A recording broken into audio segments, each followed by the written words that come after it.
누구의 발소리도 닿지 않는 그 방에서 한 여인이 몰래 아이를 낳고 있었습니다. 등잔 하나 얼음처럼 조용한 공기, 숨을 삼키는 궁녀들, 왕손이 태어나는 자리에서 축하도, 의식도, 기록도 없었습니다.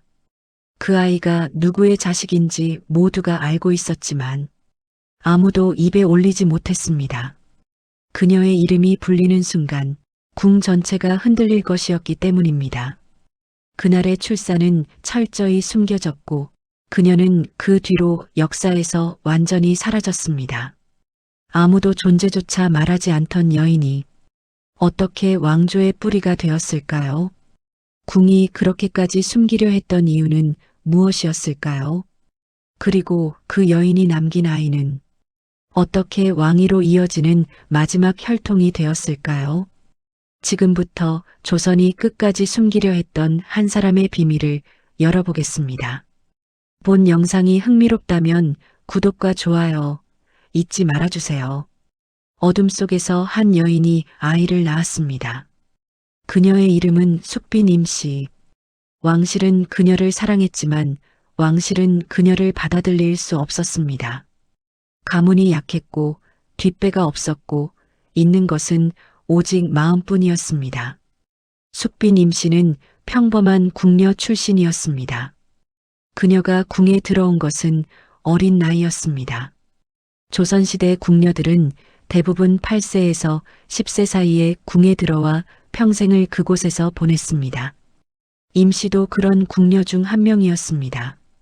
그녀는 세자궁에 배치되었고 그곳에서 사도세자를 만났습니다. 사도세자는 영조의 둘째 아들로 어릴 때부터 총명하고 무예에 뛰어났지만 아버지의 혹독한 교육과 끝없는 꾸지람 속에서 점점 무너져가던 비운의 왕세자. 임씨가 그에게 어떤 존재였는지는 기록이 많지 않습니다. 하지만 분명한 것은 그녀가 그의 곁에 있었고 그의 아이를 낳았다는 사실입니다. 문제는 사도세자에게 이미 정비 해경궁 홍씨가 있었다는 점입니다. 해경궁 홍씨는 영의정 홍봉안의 딸로 당대 최고의 명문가 출신이었습니다. 그녀는 1735년에 사도세자와 혼인했고 1752년에 훗날 정조가 될 왕자를 낳았습니다.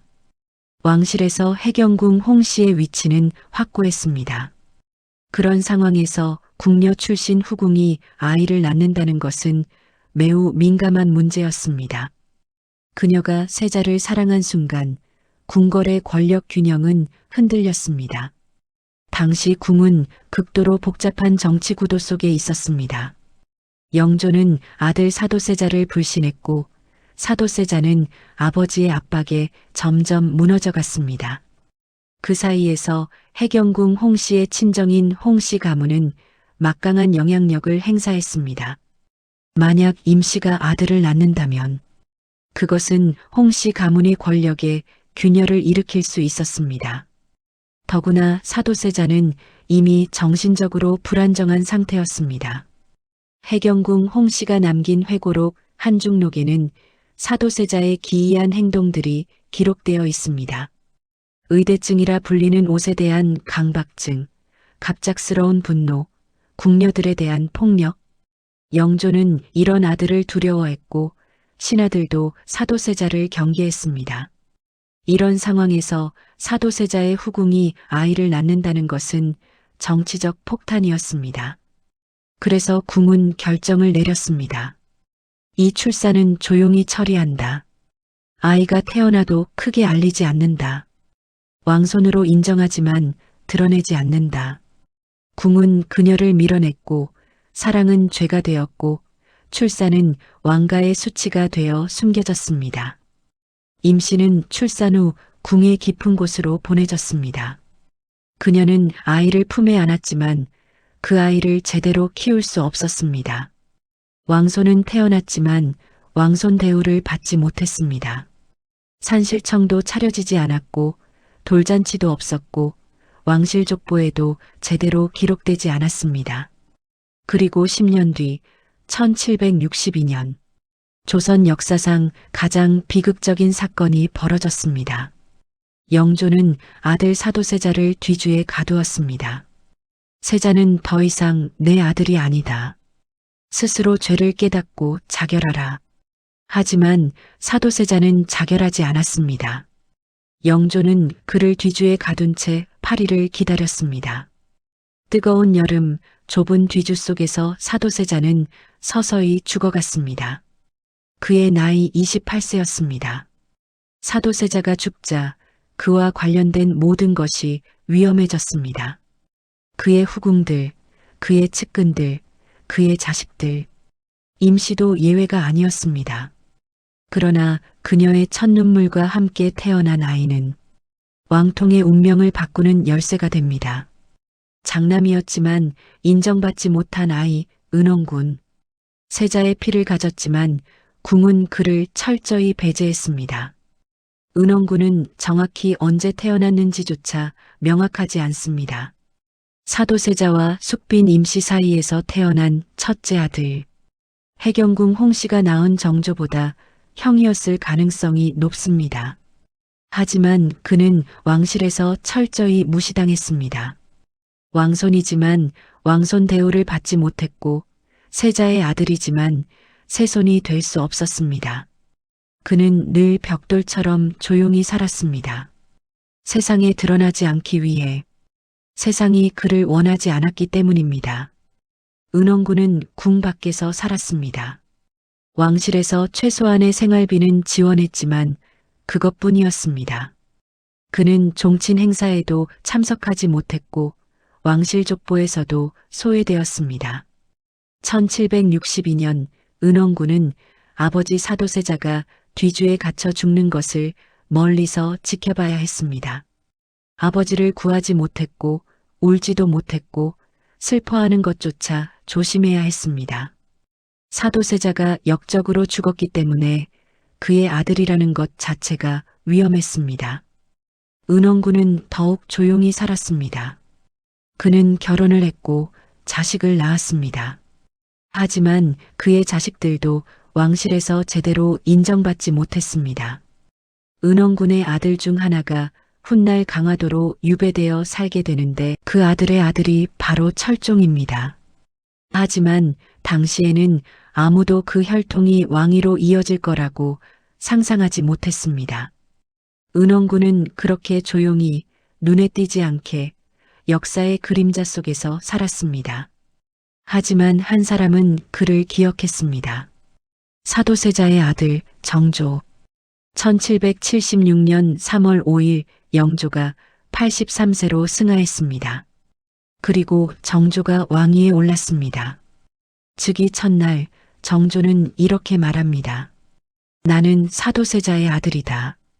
이 말은 단순한 선언이 아니었습니다. 그것은 선전포고였습니다.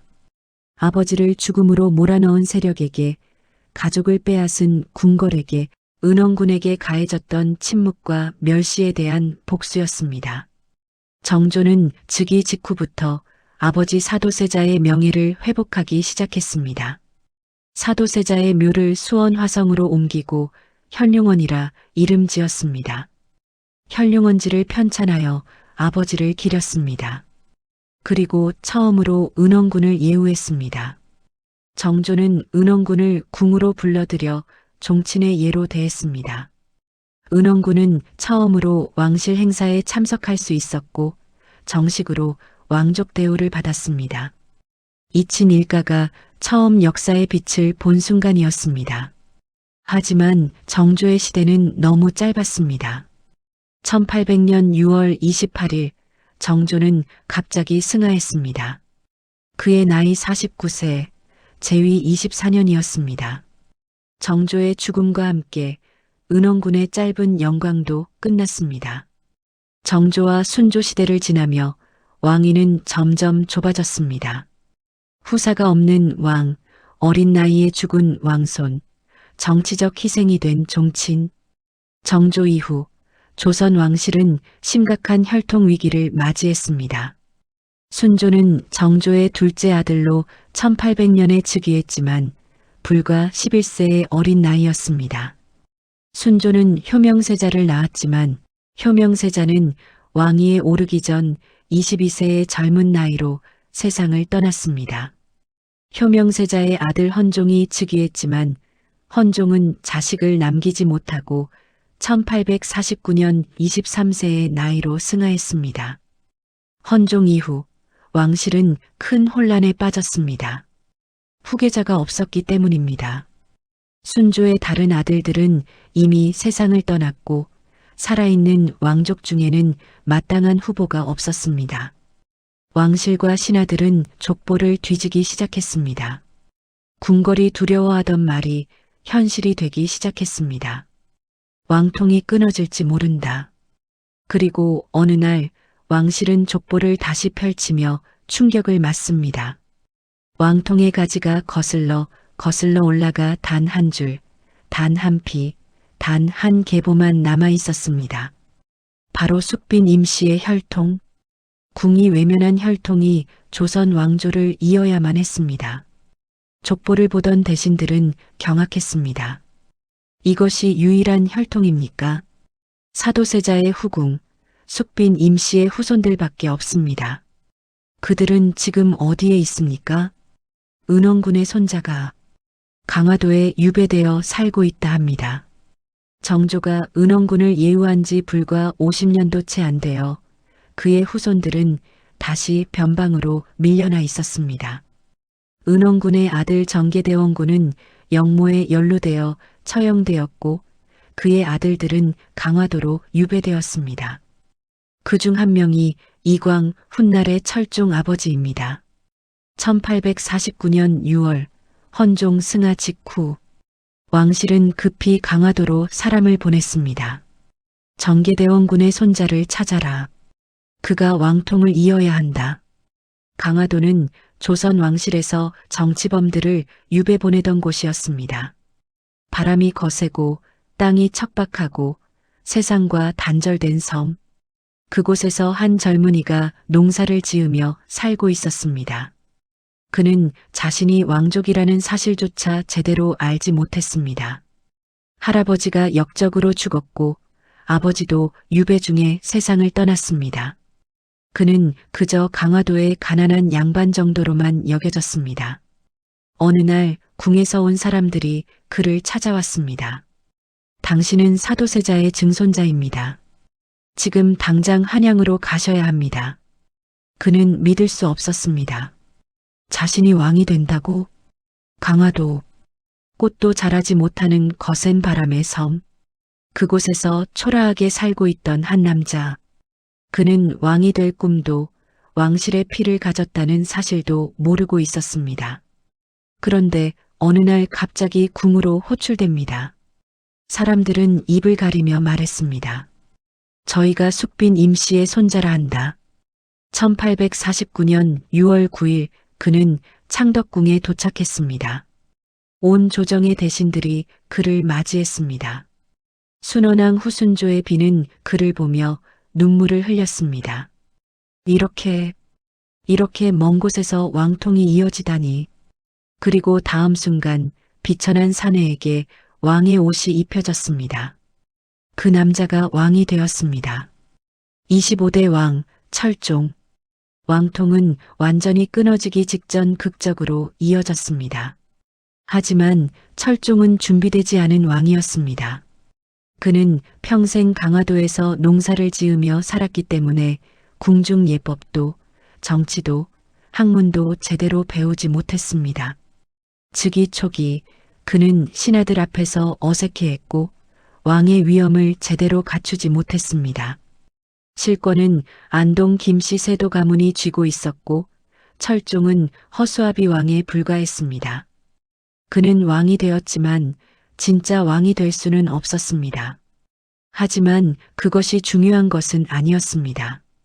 중요한 것은 그가 왕통을 이었다는 사실이었습니다. 숙빈 임씨의 혈통이 126년 만에 왕위로 돌아온 것입니다.